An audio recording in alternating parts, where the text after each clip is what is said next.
À 2h30, Ouagadougou tombe d'un seul bloc, puis 30 secondes plus tard, une explosion parfaitement calée fissure le silence, et ce paradoxe numérique physique dévoile une faille que personne n'avait anticipée. La rupture paraît brutale, mais les données de minutage prouvent qu'elle obéit à une logique calculée visant à tester la résistance d'un État déjà sous tension. Alors que chacun croit assister à une simple coupure, que signifie réellement ce basculement pour un pays dont Ibrahim Traoré prétend contrôler chaque fibre stratégique? Une nuit bascule et tout l'équilibre vacille.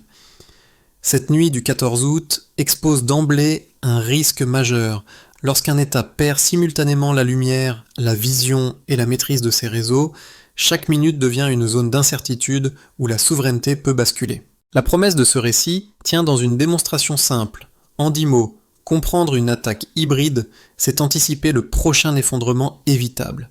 Mais pour y parvenir, il faut d'abord mesurer l'ampleur des menaces invisibles que l'événement révèle, car rien dans cette scène ne relève de l'accident ou du désordre spontané. Ce qui semble être une coupure isolée devient soudain la porte d'entrée d'une crise plus profonde. Effondrement électrique, détournement numérique, brouillard informationnel, puis paralysie institutionnelle. À mesure que ces strates s'emboîtent, un enjeu crucial se dessine. Un pays moderne ne tombe pas quand ses murs cèdent, il tombe quand ses capteurs s'éteignent. C'est ce fil que ce récit suivra pas à pas, en disséquant chaque déclencheur, chaque silence, chaque décalage révélateur, afin de montrer que la véritable vulnérabilité n'est moins des explosions visibles que des signaux étouffés qui les précèdent. La première révélation tombe dès l'analyse des toutes premières minutes. En 18 minutes et 37 secondes, le réseau électrique national s'effondre avant de basculer sur les générateurs d'urgence. La deuxième donnée renforce le choc. Entre 2h29 et 2h51, le trafic internet sortant chute de 70%, tandis que des paquets cryptés sont déroutés vers des serveurs hors du continent. Ces deux chiffres, alignés comme une signature, ouvrent la chaîne causale qui structure toute la nuit. À partir de là, le récit cesse d'être une accumulation d'événements isolés pour devenir une séquence où chaque action répond à une intention. À 2h30, la capitale s'éteint, les caméras cessent de transmettre, puis une explosion précise frappe le quartier présidentiel.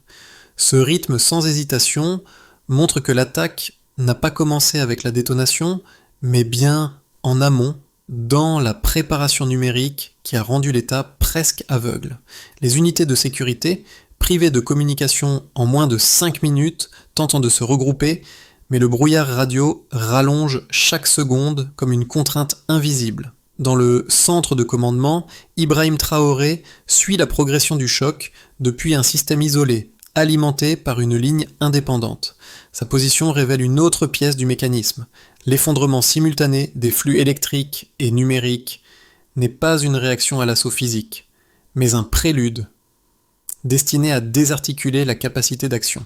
Des véhicules sans plaques traversent alors des carrefours désertés, des drones inconnus survolent le ciel, des unités rapportent des ordres arrivés trop tard. Chacun de ces fragments s'emboîte dans un enchaînement qui transforme une capitale habituée aux coupures brèves en espace stratégique privé de repères. C'est ici que le lecteur referme la boucle ouverte dans le premier hook.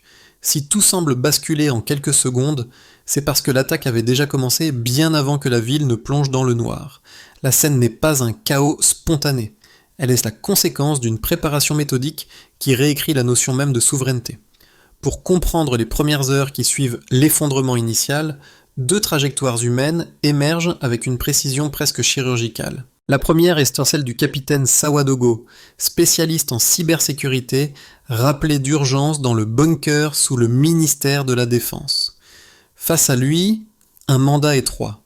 Reconstruire la chronologie numérique, analyser chaque log, identifier les intrusions. En revisitant ces traces, il découvre que les serveurs gouvernementaux avaient été infiltrés bien avant la coupure électrique. Ce constat froid et méthodique installe immédiatement un axe de lecture. La crise n'est pas une réaction, mais une préparation pensée pour rendre l'état déficient avant même le premier bruit de l'explosion. La seconde trajectoire appartient à une unité déployée dans un environnement privé de communication. Ses membres décrivent des signaux brouillés, des ordres arrivant trop tard, des drones inconnus glissant au-dessus de leur position et une ville dont les repères semblaient dissous. Leur récit montre un terrain où chaque hésitation se transforme en vulnérabilité, où le silence radio devient une arme, où la perte de vision entraîne mécaniquement la perte d'action. Ils ne racontent pas seulement une bataille nocturne, ils révèlent une structure d'attaque qui neutralise la coordination avant même de viser les positions physiques. Lorsque ces deux expériences se croisent, une idée centrale apparaît. Le choc initial n'a pas simplement bloqué les systèmes, il a privé les opérateurs de ce qu'ils considèrent comme acquis, la perception. Et c'est précisément cette absence, à la fois technique et humaine, qui donne à la nuit son pouvoir déstabilisateur. En d'autres termes, sans vision, aucun État ne peut décider. Le déclencheur surgit à 2h30 sans préavis. La capitale s'éteint d'un bloc net, sans fluctuation. Une extinction trop propre pour être accidentelle. Une coupure qui n'interrompt pas seulement la lumière, mais la perception. Dans le même souffle, les caméras essaient de transmettre, comme si une main experte avait arraché d'un geste précis les fils sensibles de l'état. Le basculement s'accélère en moins de 30 secondes. Une explosion unique secoue le quartier présidentiel. Elle est courte, chirurgicale, calibrée, pour atteindre la chaîne symbolique du commandement plutôt que pour provoquer un carnage. Les unités proches signalent aussitôt la disparition partielle de leur communication radio. Des véhicules sans plaques traversent des intersections devenues aveugles. Des moteurs résonnent dans les rues désertées. Chaque fragment signale que le terrain n'est plus neutre. Il a été préparé pour désorienter. Au même moment, le brouillage se déploie. Les drones habituels deviennent muets. Les transmissions sécurisées se figent. Les forces extérieures au centre-ville attendent des consignes qui n'arrivent pas. Le silence allongé entre deux messages devient un vide stratégique. La seconde forme d'attaque se révèle, la paralysie décisionnelle. Ce n'est plus l'explosion qui domine, mais l'absence exacte d'information. Au centre de commandement, Ibrahim Traoré observe la crise depuis un système isolé. La lumière d'appoint projette un halo sur les écrans encore fonctionnels. Il suit l'effondrement des réseaux, note les minutes perdues, évalue les angles morts. Son équipe tente d'établir une ligne de cohérence, mais chaque signal brouillé déforme la carte des priorités. Les ordres doivent être envoyés vite, mais en aveugle. Les décisions exigent de la fermeté, mais ne doivent pas nourrir la désinformation qui se propage déjà en périphérie. Le pic arrive lorsque la dimension numérique franchit un autre palier. Le trafic internet sortant du pays chute brutalement. Les paquets cryptés, déroutés vers des serveurs étrangers s'accumulent. Ce n'est pas un simple vol de données. C'est une extraction en direct conçue pour fournir à une entité extérieure une appréciation en temps réel de la réaction burkinabé. Le pays perd simultanément sa voix et une part de sa mémoire. Cette perte invisible à l'œil nu devient l'élément le plus dangereux de la nuit. Les unités au sol tentent de se regrouper dans un brouillard total. Certaines avancent à l'aveugle, d'autres renoncent temporairement aux communications. Le temps se dilate, 1 minute semblant contenir 3. Un simple déplacement demande une vérification manuelle. Ce ralentissement crée une onde en chaîne. Moindre coordination, moindre vitesse, moindre réactivité. Puis commence la phase de résonance. Les rumeurs se propagent dans la population. Quelques messages circulent sur les téléphones encore actifs. Les hypothèses s'étirent, se déforment, deviennent anxiogènes. Les banques ralentissent leurs opérations. Les commerces réduisent leurs horaires. Les familles se replient dans leur quartier. Les réseaux sociaux amplifient chaque bruit isolé. Un pays entier glisse dans un état où chaque information fragmentaire peut devenir une certitude provisoire. Lorsque la nuit s'étire, l'attaque acquiert une troisième dimension, psychologique. La peur circule plus vite que les données. La perception dépasse les faits.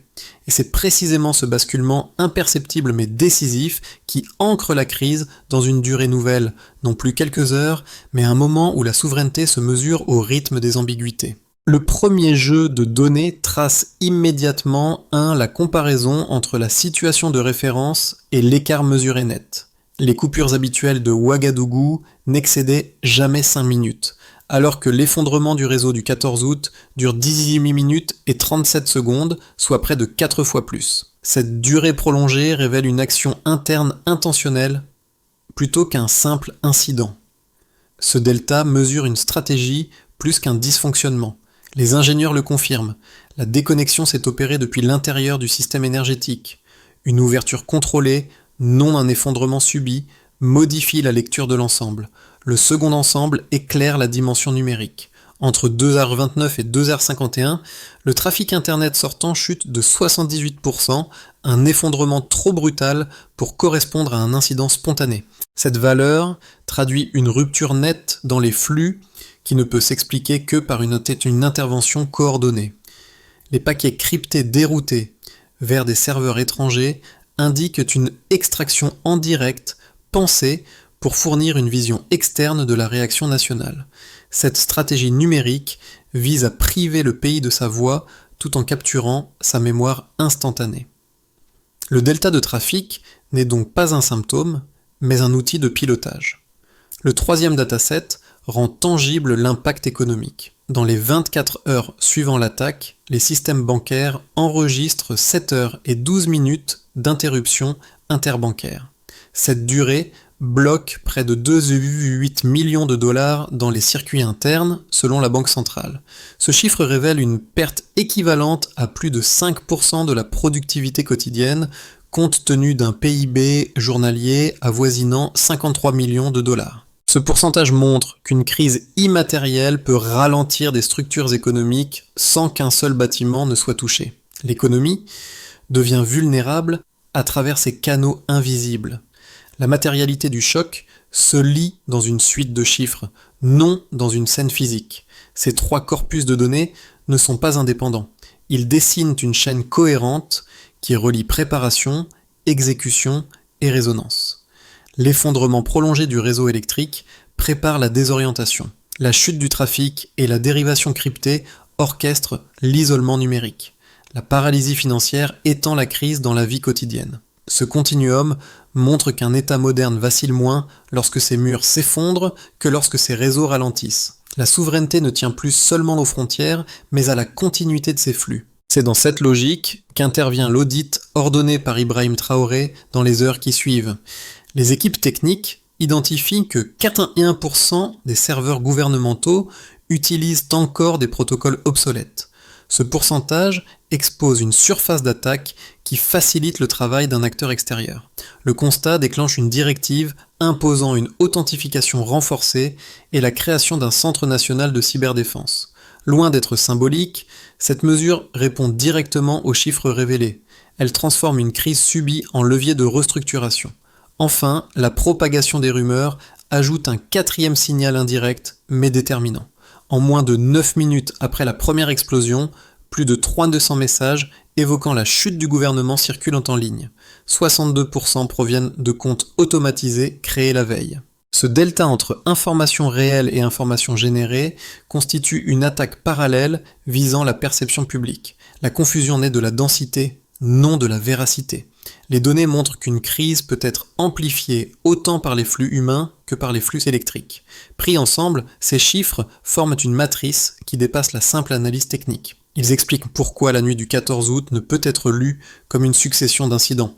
Elle est la démonstration qu'un pays peut être attaqué à travers ses métriques. Deux hypothèses majeures structurent la lecture analytique de l'attaque du 14 août.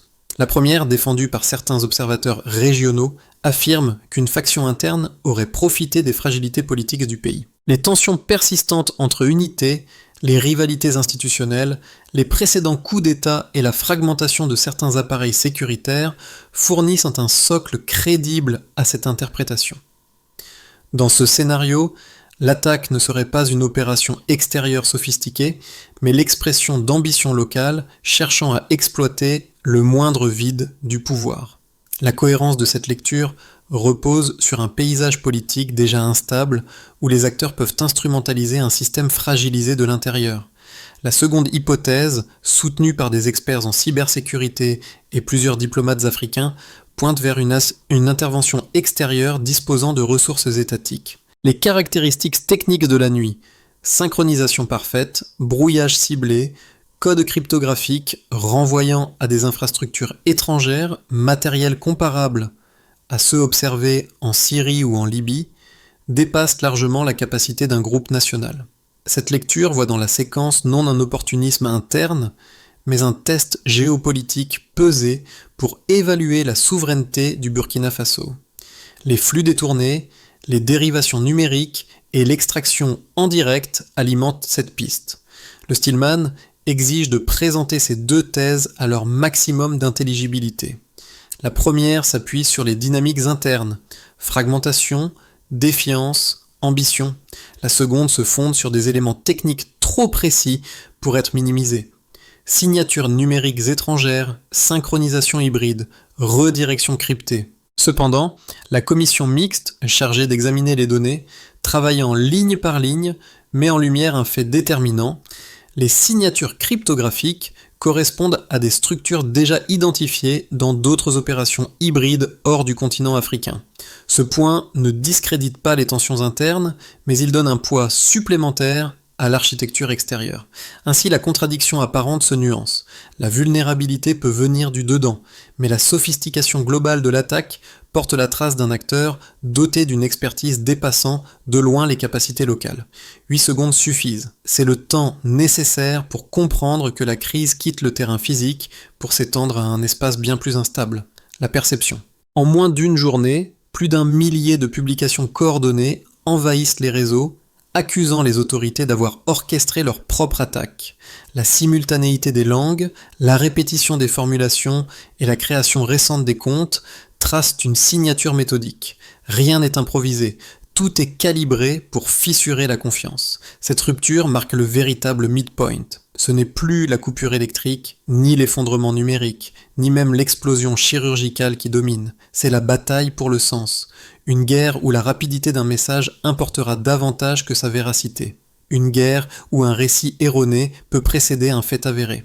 Sous la supervision directe d'Ibrahim Traoré, une cellule spécialisée analyse les contenus. Les modèles de diffusion rappellent d'autres crises africaines, révélant une stratégie translinguistique visant à déstabiliser non seulement un État, mais le lien invisible qui l'unit à sa population. C'est ici que la trajectoire de la nuit bascule. La souveraineté ne se joue plus seulement dans les infrastructures, mais dans l'esprit de ceux qui les habitent.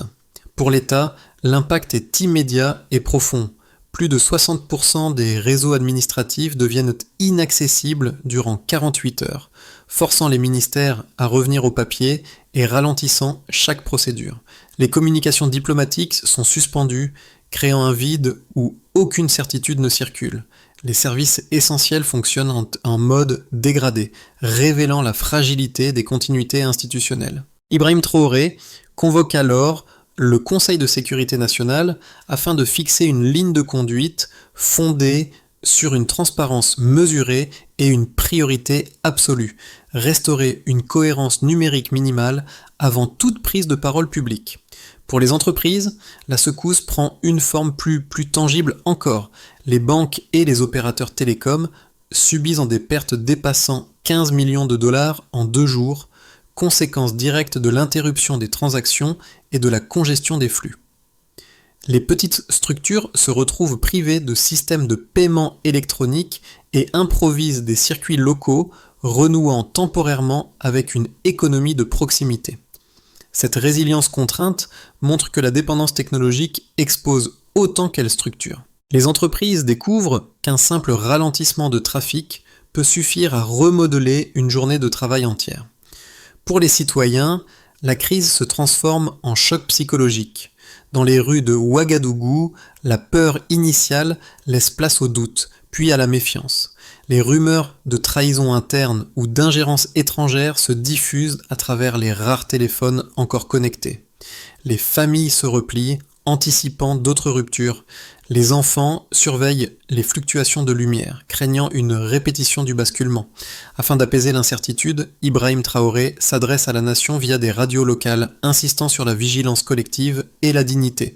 Ce geste devient un point d'ancrage à un moment où aucun réseau ne peut garantir la stabilité des informations. Pour la région, l'onde de choc déborde largement des frontières burkinabées. Le Mali et le Niger renforcent leurs patrouilles pour éviter une contagion stratégique et signent que l'attaque est perçue comme un test, non comme un incident localisé. L'Union africaine convoque une session spéciale sur la sécurité numérique, consciente que les mécanismes observés pourraient se reproduire ailleurs dans le Sahel. Dans les coulisses diplomatiques, les grandes puissances observent avec prudence, sachant qu'une intervention trop visible risquerait de révéler leurs propres méthodes et intérêts. La crise burkinabé devient ainsi un précédent, une expérience grandeur nature de la vulnérabilité informationnelle d'un État africain contemporain. Ces 4 dynamiques, institutionnelles, économiques, sociales et régionales, révèlent une même vérité. Une attaque hybride ne détruit pas seulement des infrastructures, elle fragilise la matrice relationnelle d'un pays. Les faits techniques importent autant que les perceptions qu'ils déclenchent. Et c'est précisément dans cette zone de contact que la souveraineté moderne se joue, entre ce qui s'effondre, ce qui se transmet, ce qui se tait et ce qui circule malgré tout. La question qui s'impose désormais est simple. Qui s'y parle ? Comment un pays qui a vu ses réseaux vaciller en quelques minutes peut-il se projeter dans les 12 prochains mois ? Les trajectoires possibles divergent fortement, mais chacune repose sur les mêmes données révélées la nuit du 14 août. Vulnérabilité numérique, fragilité institutionnelle, dépendance technologique et circulation incontrôlée de l'information. À partir de ces constantes, 3 scénarios émergent. Dans le scénario base, le Burkina Faso entre dans une phase de stabilisation progressive. Les réseaux essentiels, bien que fragilisés, se rétablissent par étapes, suivant un calendrier prudent. Les réformes impulsées dans l'urgence commencent à porter leurs premiers effets. Audits réguliers, renforcement des protocoles, redéploiement partiel des équipes techniques. Les entreprises retrouvent un fonctionnement nominal et les institutions tentent de réduire les délais de communication interne. Cette trajectoire reste prudente, marquée par une résilience lente mais réelle. La confiance publique se reconstruit au rythme de restauration ciblée, bien que l'ombre d'une récidive plane encore. Dans le scénario optimistique, la crise devient un levier stratégique. Le pays transforme la secousse en opportunité et accélère sa modernisation numérique. Les alliances régionales avec le Mali et le Niger se renforcent, donnant naissance à un embryon de dispositifs communs de veille et de protection. Les infrastructures critiques se dotent de nouveaux protocoles et les services financiers diversifient leurs mécanismes de sécurité. Les effets positifs dépassent le simple cadre de la cybersécurité. Une économie plus variée apparaît. Des compétences nouvelles se développent et l'État s'appuie sur une base technique mieux formée. La crise devient alors un catalyseur d'autonomie plutôt qu'un souvenir traumatique. Dans le scénario worst, les vulnérabilités persistent et les tensions internes s'amplifient. Les cyberattaques se répètent, exploitant les mêmes failles. La confiance publique se délite, ouvrant un espace où les puissances extérieures étendent leur influence, notamment dans les secteurs miniers et énergétiques. Les réseaux financiers peinent à se stabiliser, déclenchant une récession prolongée. L'État se voit contraint de centraliser davantage ses décisions, risquant d'alimenter de nouvelles contestations. Le pays, dans cette configuration, devient un terrain d'affrontement géopolitique. De ces 3 trajectoires, une idée découle. Un pays ne choisit pas son avenir par intuition, mais par méthode. Plus la pensée stratégique s'appuie sur des données vérifiées, moins le choc des prochaines crises sera dévastateur. Pour un premier groupe, ceux qui suivent l'actualité sans la vivre directement, la nuit du 14 août agit comme un rappel brutal. Un effondrement de réseau n'est jamais un simple incident technique. Il modifie la façon dont on perçoit l'information et dont on évalue la fiabilité des messages qui circulent. Cette prise de conscience force chacun à revoir ses réflexes. Vérifier, attendre, comparer. Dans un monde où quelques secondes peuvent inverser un récit, cette vigilance minimale devient déjà un acte de protection. Pour un deuxième groupe, les actifs dont le quotidien dépend des outils numériques, la crise révèle autre chose, la fragilité des gestes automatisés. Les transactions suspendues, les communications lentes, les flux bloqués créent un vide qui bouleverse le travail aussi sûrement qu'une panne d'électricité. Ce décalage impose une réflexion sur la dépendance croissante aux systèmes connectés. Les solutions temporaires improvisées en ville montrent que l'autonomie locale n'est pas morte, mais qu'elle exige un effort conscient. Diversifier les appuis, connaître les alternatives, préserver des moyens de repli. Pour un troisième groupe, les familles et les jeunes, la crise impose un tournant psychologique. Les enfants associent désormais une oscillation lumineuse à un risque potentiel. Les adolescents, eux, comprennent qu'un pays peut être attaqué non pas dans ses rues, mais dans ses réseaux. Ce basculement ouvre une piste, développer une culture de vigilance numérique à l'échelle domestique. Une radio d'appoint, une habitude de vérification, une conversation hebdomadaire sur les sources fiables suffisent parfois à réduire la confusion. Dans chacune de ces expériences, une même question apparaît. Que reste-t-il lorsqu'un pays perd sa continuité numérique, même brièvement ? La réponse commence souvent par des gestes simples, et par la décision de ne plus laisser l'incertitude prendre toute la place. La réponse durable à la crise du 14 août ne peut reposer sur un seul dispositif technique. Elle doit s'articuler en une feuille de route mesurable, où chaque acteur connaît sa part de responsabilité et peut rendre compte des progrès. Sous la supervision directe d'Ibrahim Traoré, 5 axes structurent cette transition. Le premier axe que le gouvernement met en avant consiste à sécuriser l'espace numérique. Le Centre national de cyberdéfense reçoit le mandat de surveiller les flux sensibles en continu. Il doit détecter toute anomalie dans les 30 premières minutes. Le succès se mesure par une réduction d'au moins 70% des vulnérabilités critiques en 6 mois.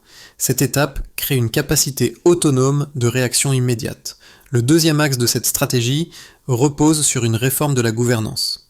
Chaque ministère publie désormais trimestriellement ses dépenses liées à la sécurité numérique. La Cour des comptes vérifie la cohérence budgétaire. La réduction des délais décisionnels devient un indicateur central. Moins d'intermédiaires, moins de minutes perdues lors d'une crise. Cette transparence vise à restaurer la confiance institutionnelle. Un troisième volet vise à diversifier l'économie. Un fonds souverain, alimenté par les revenus miniers, finance la relance agricole et les services numériques locaux. Le critère de succès repose sur la part croissante d'activités résilientes capables de fonctionner même en cas de ralentissement des réseaux. Un quatrième pilier se concentre sur le renforcement des alliances régionales. Le pacte technologique avec le Mali et le Niger prévoit un réseau commun de veille stratégique. Le suivi s'effectue par des exercices trimestriels simulant des ruptures de flux. L'objectif est d'éviter qu'un pays du Sahel affronte seul une attaque hybride. Enfin, un cinquième mouvement concerne l'éducation à la vigilance. Les modules de souveraineté et cybercitoyenneté entrent dans les programmes scolaires. L'indicateur CLEF, la formation d'une génération pour laquelle la cybersécurité devient un réflexe civique autant qu'une compétence technique. Pris ensemble, ces 5 axes referment la question laissée ouverte au P10. Un pays n'avance pas par intuition, mais par structure. Dans le même bunker où le capitaine Sawadogo avait suivi les premières traces numériques de l'intrusion, un autre silence s'installe désormais. Les écrans ne clignotent plus en rouge, mais rien n'efface la mémoire du moment où chaque repère s'est éteint. Cette salle, froide et étroite, devient un symbole paradoxal. Le lieu le plus isolé du pays est aussi celui où l'on mesure le mieux sa fragilité. Ibrahim Traoré y revient régulièrement, non pour y chercher du réconfort, mais pour rappeler à ses équipes que la souveraineté n'est jamais acquise. La capitale retrouve peu à peu ses rythmes, les marchés rouvrent, les familles reprennent leur routine, pourtant chacun garde en tête la nuit où les flux se sont tus. Les enfants redoutent encore les oscillations lumineuses et les travailleurs mesurent différemment la dépendance numérique qui structure leur journée. Le bunker, lui, demeure une cicatrice active, l'empreinte d'un pays qui a appris que l'invisible peut frapper plus vite que le visible. La stabilité est un choix quotidien. Le récit ne cherche pas à magnifier la crise, mais à éclairer ce qui reste lorsque les systèmes vacillent. La responsabilité partagée de ceux qui observent, décident et transmettent. Lorsque les lumières de Ouagadougou se rallument, ce ne sont pas seulement les infrastructures qui reprennent leur souffle, mais l'ensemble des gestes ordinaires qui tissent la vie collective. Les radios locales résonnent de nouveau, les marchés retrouvent leur flux, les quartiers reprennent leurs conversations fragmentées, et chacun tente de replacer la nuit du 14 août dans un récit compréhensible. La crise a rappelé que la souveraineté n'est pas un slogan, c'est une pratique quotidienne faite d'attention, de vérification et de solidarité. Cette reconstruction, discrète mais décisive, dépend autant des institutions que des citoyens. Elle passe par une vigilance partagée, par la capacité à repérer les signaux trompeurs, par la décision de ne pas céder à la panique numérique. Elle dépend aussi de la volonté de maintenir le dialogue, même lorsque les réseaux vacillent. Rien n'oblige un pays à subir le récit qui lui est imposé. Il peut aussi construire le sien. Si la souveraineté moderne se joue autant dans les câbles que dans les esprits, alors une question demeure. Comment chacun de nous peut-il contribuer à renforcer la stabilité lorsqu'elle devient invisible ?